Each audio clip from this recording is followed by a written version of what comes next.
Alright, Dungeon Journal time. Here we go, Spine of Deathwing. So again, quick overview. This is where I'll start the highlight from when I uploaded on YouTube.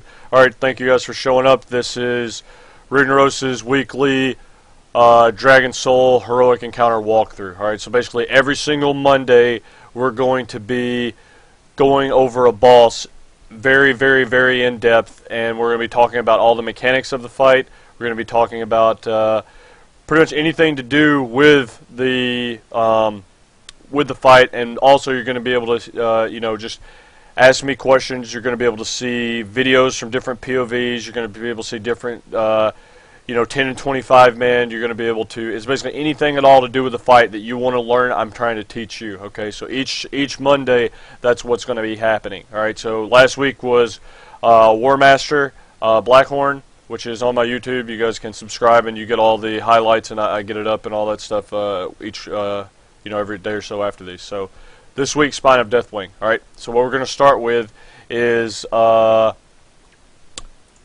going through the Dungeon Journal. I'm just going to go over every ability real quick and make sure everybody's on the same page as far as what does what, and how to deal with it, I guess is the easiest way to put it. Okay, so if you guys want to follow along in your Dungeon Journal, feel free. Alright, so let's just go through here. Roll, pretty self-explanatory. The boss rolls when everybody is on one side. Alright, and we're going to go more in depth on when is the best time to roll, why roll, and all that stuff. So, but everybody understands. And if you haven't done the fight, basically if you're not in one of the sides, left or right, whichever you're deciding to roll, which the entire raid needs to be on, you're going to get rolled off. Alright, so yeah, it's going to kill you if you're not inside of one of the little holes. Let's see. Aluminium reinforced plates. These are the plates that pop up, and you use the amalgams to do that. Okay, and whenever the plate is, so there's not actually a boss tied in with this. Okay, it's just you're fighting on Deathwing's back, and ultimately you're trying to DPS the burning tendon, which is exposed every time you pop a plate up. You're trying to get that to 0. Okay, so in order to do that, you have to use hideous amalgams. We'll get to that. I'm just going through in order here. Okay, so reinforced plates, you guys get that. Burning tendons, that's what your primary DPS target is. It's up for like 23 seconds or something. Really very short time frame. Seal armor breach. Yeah, that's whenever it's exposed. Okay, so Deathwing's immune system. This is where the fight gets a little bit interesting. You have grasping tendrils. These come out of the little pores on his back that snare anyone next to them and make it a huge pain in the ass when dealing with a tank trying to kite bloods near the end of the fight and things like that. Okay, corruption. Okay, these are the large tentacles, and if you guys have only done the fight on LFR, they don't really do that much, but on Heroic, they do a grip, and whenever they do the grip, it does a lot of damage, so you have to be very, very precise on breaking stuns, but not killing them too fast and things like that. Yeah, I will switch to a full screen mode whenever we're going through laws and stuff like that, so yeah, you guys don't worry. Let's see. Corruption. Okay, Searing Plasma. This is a debuff that goes out. It absorbs on Heroic 25. It absorbs 420,000 healing done. Okay. This debuff right here is what make Resto Shaman extremely viable for the fight, and we'll go in detail on that more later. But that is the healer debuff that is applied by the corruption. All right, and that's a Heroic only mechanic. All right.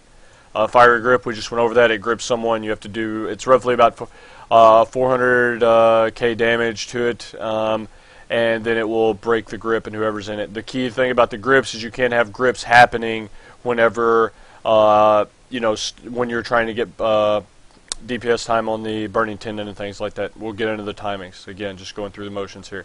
Let me make sure everybody's on the same page here. Hideous Amalgamation, okay. These are very important for a number of reasons. These are the large mobs that the tank has to pick up that have several different mechanics, and we'll just go down the list here. Absorb blood, pretty self-explanatory. You pull it over a blood pile on the ground, it absorbs. When it reaches 9, then it starts exploding, and if you're once you kill it, when it's at 9 stacks, it blows up, and we'll pop the breach plate thing. Alright, so let's see. Superheated Nucleus, that's what I was talking about, and then Nuclear Blast, right? That's what the AoE Pulse, and then the thing that pops the plate up. Degradation. This is a heroic only mechanic as well. It every time you kill an Amalg, it basically prevents you from chain killing Amalgs or killing too many Amalgs and things like that.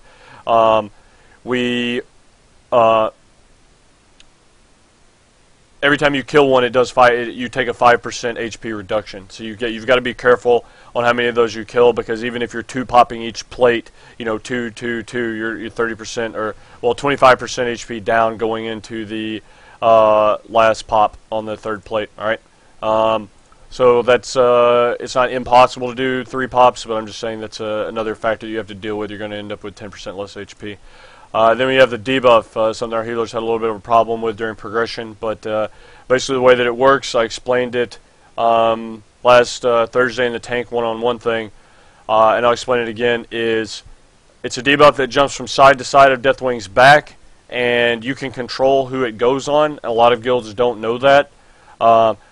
You basically put the raid on one side of the back of the Deathwing, and then the tank's on the other side, and it jumps from left to right. Okay, so when you're dispelling it, you want it to be hopping to the tanks, and you want to ensure tanks get that, because the Blood of Neltharion, the 20% damage reduction up permanently throughout the fight, I mean, it's just huge for tanks, especially on progression, because I mean, that's the equivalent of your druid having bark skin up for the duration. It's the equivalent of, you know, a pally having div prod, a DK having bone shield, or a warrior, you know, just and they don't have a 20% reduction, but you get the picture. All right. It starts out as Blood Corruption Death. If it expires, the entire raid blows up. But you dispel it. I think it's on every 4th and 6th dispel, or 5th, or something like that.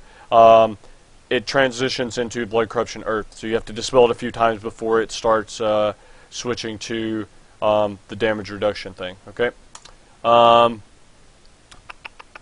Yeah, this is the Blood of Deathwing. This is basically if you let Blood Corruption Death expire, that's what happens to your raid. Probably make a highlight reel for that from you guys during our progression pulls, but yeah, that's more or less what happens. And then whenever it turns into Blood Corruption Earth, you let it expire, and then tanks get 20% reduced damage taken. All right. Outside of that, the last but not least portion of the encounter that we're going to go over are Corrupted Blood. Okay, if you just looked at Spine without Corrupted Blood being involved, it would be a lot easier of a fight, and by a lot easier I mean it would not even be the same fight. Okay, what makes Spine hard is, I mean, outside of, I guess you could argue, the DPS requirement on the tendons, but even then it would be a lot more doable because you could just keep going until you killed all of them. What makes the fight difficult is the Corrupted Blood. Okay, once you're getting into the you know, 8th, 9th, 10th, 12th minute, between that 8 and 12 minute mark, you're basically fighting to kill the boss before you become overran with bloods. Alright, so a little bit more on the bloods right here, and then we can get into a little more detail on the fight. They burst. Okay, this is something that initially you could circumvent by using Solar Beam or even stunning them. Alright, so that's what we were going with our initial strat on, but that got changed. I'm sure most of you know it's you know, talked about in the podcast that was on the round table and things like that. They basically removed Solar Beam and stun. If you Solar Beamed or stun the ads, you wouldn't take damage when they exploded. But yeah, that got changed, so you basically had to deal with the amount of extra healing that had to go out from the 20-30k damage you're taking. It's physical, so it varied per person. And then residue. Once they die, they leave the little puddle on the ground. That's what you have to have the Amalgs eat. All right.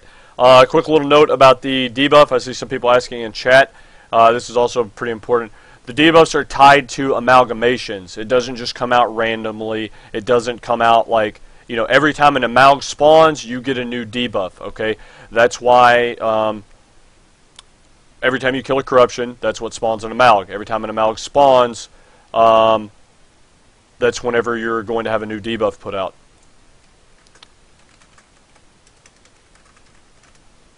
Let's see. Okay, so we just went through the dungeon journal shit and everything that's involved with the fight. All right.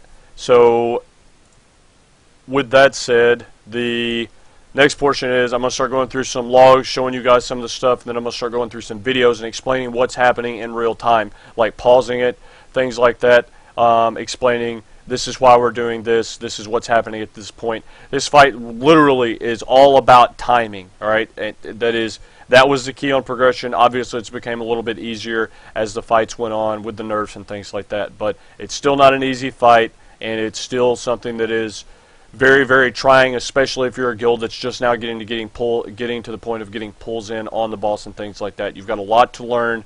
Just try to keep an open mind and things like that. So, no, you do not only dispel the death one, okay? Now, I'm going to go over this debuff a little bit more real quick because people seem confused. The debuff spawns when an Amalg spawns, all right? With that said, yes, you have to dispel the death one or you're going blood corruption death because you're going to wipe if it expires. But then it turns into earth.